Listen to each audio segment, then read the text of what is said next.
Hey VW lovers, here's another edition of Day in the Life of Vintage Classic Specialist. Let's go ahead and get started here. A little bit more work today on the 69 EV bug. You can see this other controller was added.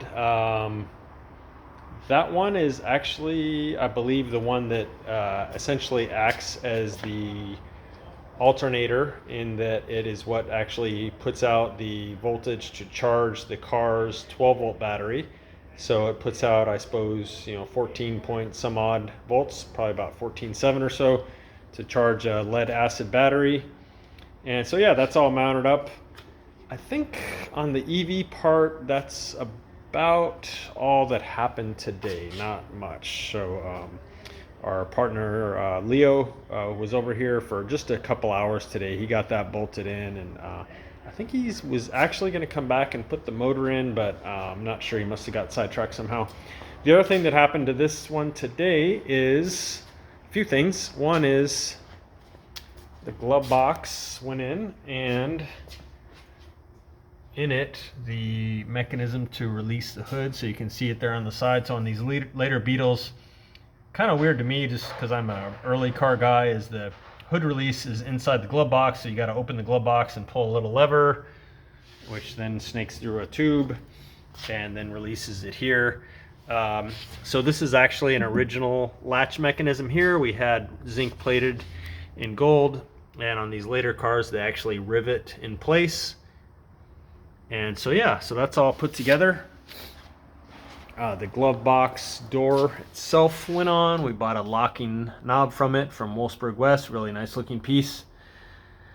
The other thing is we started putting together the door mechanism. So you can see one there on the driver's side, and likewise together here on the passenger side. And they are working quite nicely. Handles, obviously, the exterior handles aren't on yet, but the interior ones are, and the little lock knobs closes super nice, opens super nice. Of course, it doesn't have the door seals on it yet, but yeah, very solid sounding.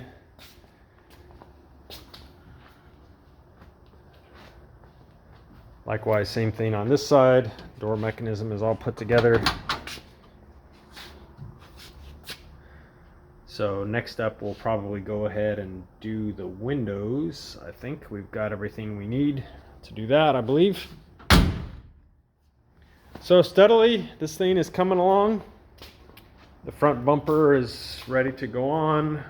As of yesterday, I didn't put it on yet because Rafa and Leo were kind of working on the wiring here, and so I just didn't want something extra that they had to kind of lean that much further over. Without it there, you can kind of get right up against the front of the car as you're leaning over to work in this area. So I thought I'd probably leave it off for now, just for ease of them working up here in this area, because I'm a nice guy like that.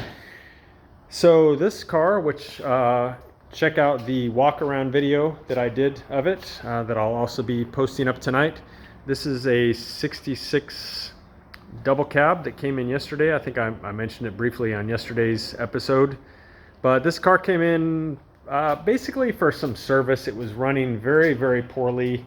It was kind of sputtering and backfiring a lot, and this morning when we started looking at it, we very quickly figured out why, and that is that the ignition points had almost zero gap in them. So those of you that are old school guys and know how to work with ignition points on these cars know that the gap should be about 16 thousandths of an inch.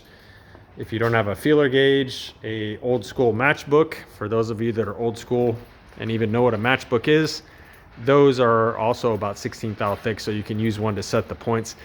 Anyway, regardless, this one was very, very tight on the points. I tried to measure it just kind of for shits and giggles to see how tight it was.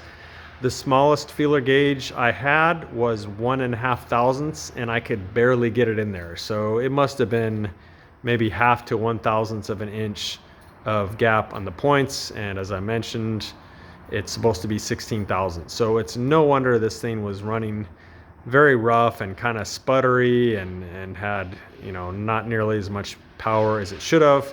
So once we got a new set of points in, got them adjusted the timing, did an overall inspection of the ignition system and so on. Car runs great now, super smooth, very peppy with that little 1600 dual port that's in there. Yeah, really a pleasure to drive. Great running car. The suspension's very smooth, just really a pleasure to drive. So other than that, we pulled the rear drums and just kind of did a brake inspection. The car sits for long periods of time, and so the concern was that it could have developed some leaks on the wheel cylinders. Sometimes the rubber on those can kind of dry rot, especially if they're not used much, and get leaky. But yeah, they were all fine. Actually, on this side, the only issue was that the little pin that the e-brake lever inside the brake mechanism had somehow worked itself out. So we reattached that, adjusted the brakes on both sides. The front brakes don't need adjustment because it's got disc brakes in it. The car stopped super nice now. I think the back brakes probably were overdue for an adjustment. But yeah, very solid pedal feel, very nice braking on this car. Runs super smooth now that it's got the ignition system set up properly.